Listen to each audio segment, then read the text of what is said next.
एक आदमी जो हाई स्कूल की शिक्षा भी पूरी नहीं कर पाया।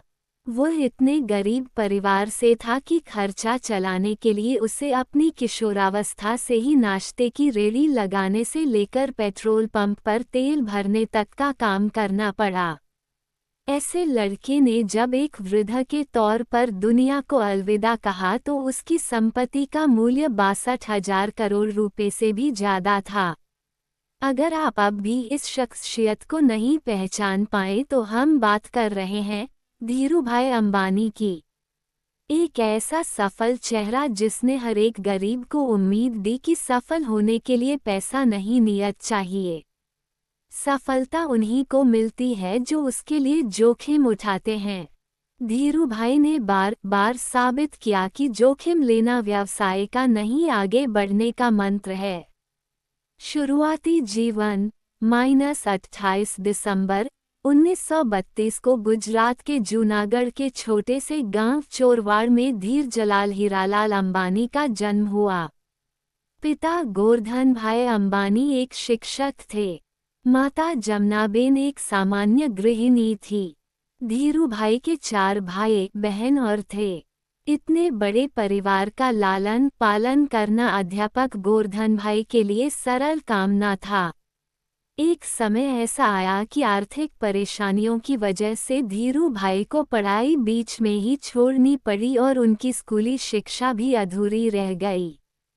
पिता की मदद करने के लिए धीरूभाई ने छोटे मोटे काम करने शुरू कर दिए। व्यावसायिक सफर की शुरुआत। यह उदाहरण कि हर एक सफलता के पीछे ढेरों असफलताएं छुपी हुई होती है, धीरूभाई अंबानी पर एकदम सटीक खरी उतरती हैं। पढ़ाई छोड़ने के बाद पहले पहल धीरूभाई ने फल और नाश्ता बेचने का काम शुरू किया, लेकिन कुछ खास फायदा नहीं हुआ। उन्होंने दिमाग लगाया और गांव के नजदीक स्थित धार्मिक पर्यटन स्थल गिरनार में पकोड़े बेचने का काम शुरू कर दिया। ये काम पूरी तरह आने वाले पर्यटकों पर निर्भर था, जो साल के कुछ समय तो अच्छा चलता था, बाकी समय इसमें कोई खास लाभ नहीं था। धीरूभाई ने इस काम को भी कुछ समय बाद बंद कर दिया। बिजनेस में मिली पहली 2 असफलताओं के बाद उनके पिता ने उन्हें नौकरी करने की सलाह दी। नौकरी के दौरान भी बिजनेस। धीरूभाई के बड़े भाई रमणीक भाई उन दिनों यमन में नौकरी किया करते थे। उनकी मदद से धीरूभाई को भी यमन जाने का मौका मिला।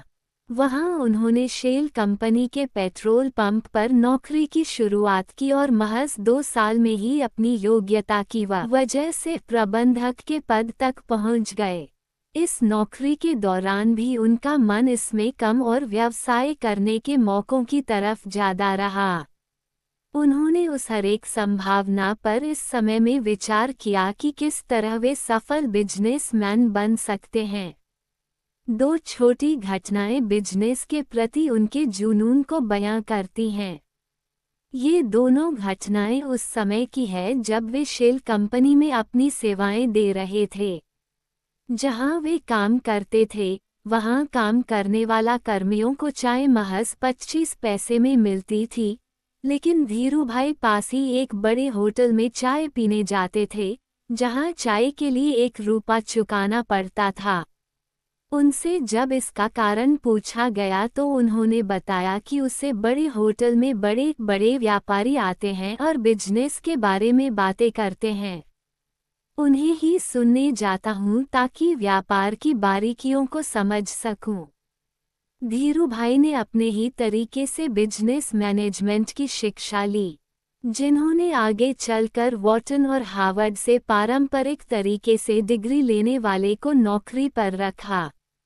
इसी तरह दूसरी घटना उनकी पारखी नज़र और अवसर भुनाने की क्षमता की ओर इशारा करती है। हुआ यूं कि उन दिनों में यमन में चांदी के सिक्कों का प्रचलन था। धीरूभाई को एहसास हुआ कि इन सिक्कों की चांदी का मूल्य सिक्कों के मूल्य से ज्यादा है और उन्होंने लंदन की एक कंपनी को इन सिक्कों को गलाकर आपूर्ति करनी शुरू कर दी। यमन की सरकार को जब तक इस बात का पता चलता वे मोटा मुनाफा कमा चुके थे। ये दोनों घटनाएं इशारा कर रही थी कि धीरूभाई अंबानी के पास एक सफल बिजनेसमैन बनने के सारे गुण हैं। चुनौतियां और सफलता। यमन में धीरूभाई का समय बीत रहा था कि वहां आज़ादी के लिए लड़ाई शुरू हो गई और ढेरों भारतीयों को यमन छोड़ना पड़ा। इस परेशानी के आलम में धीरूभाई को भी यमन छोड़ना पड़ा। ईश्वर ने एक सफल बिजनेसमैन बनाने के लिए परिस्थितियां गढ़नी शुरू कर दी। इस नौकरी के चले जाने के बाद उन्होंने नौकरी की जगह बिजनेस करने का निर्णय लिया, लेकिन व्यवसाय शुरू करने के लिए पैसों की जरूरत थी। धीरूभाई के पास निवेश के लिए बड़ी रकम नहीं थी, इसलिए उन्होंने अपने मामा त्रयंबकलाल दामानी के साथ मसालों और शक्कर के व्यापार की शुरुआत की। यहीं पर रिलायंस कमर्शियल कॉरपोरेशन की नींव पड़ी। इसके बाद रिलायंस ने सूत के कारोबार में प्रवेश किया। यहाँ भी सफलता ने धीरूभाई के कदम चूमे और जल्दी ही वे बॉम्बे सूत व्यापारी संघ के कर्ता धर्ता बन गए। ये बिजनेस जोखिमों से भरा हुआ था और उनके मामा को जोखिम पसंद नहीं था, इसलिए जल्दी ही दोनों के रास्ते अलग हो गए। इससे रिलायंस पर कोई खास फर्क नहीं पड़ा और 1966 में रिलायंस टेक्सटाइल्स अस्तित्व में आया। इसी साल रिलायंस ने अहमदाबाद के नरोदा में टेक्सटाइल मिल की स्थापना की। विमल की ब्रांडिंग इस तरह की गई कि जल्दी ही यह घर घर में पहचाना जाने लगा और विमल का कपड़ा बड़ा भारतीय नाम बन गया। विमल दरअसल उनके बड़े भाई रमणीक लाल के बेटे का नाम था। इन्हीं सब संघर्षों के बीच उनका विवाह कोकिलाबेन से हुआ, जिनसे उन्हें 2 बेटे मुकेश और अनिल तथा 2 बेटियां दीप्ति और नीना हुईं। उन्होंने इसके बाद कभी पीछे मुड़कर नहीं देखा और रिलायंस कपड़े के साथ ही पेट्रोलियम और दूरसंचार जैसी कंपनियों के साथ भारत की सबसे बड़ी कंपनी बन गई। इन सब के बीच धीरूभाई अंबानी पर सरकार की नीतियों को प्रभावित करने और नीतियों की कमियों से लाभ कमाने के आरोप भी लगते रहे। उनके और नुस्ली वाडिया के बीच होने वाले बिजनेस घमासान पर भी बहुत कुछ लिखा गया। उनके जीवन से प्रेरित एक फिल्म गुरु बनाई गई, जिसमें अभिषेक बच्चन ने उनकी भूमिका का निर्वाह किया।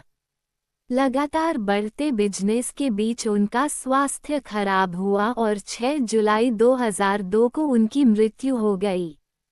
मृत्यु के बाद उनके काम को बड़े बेटे मुकेश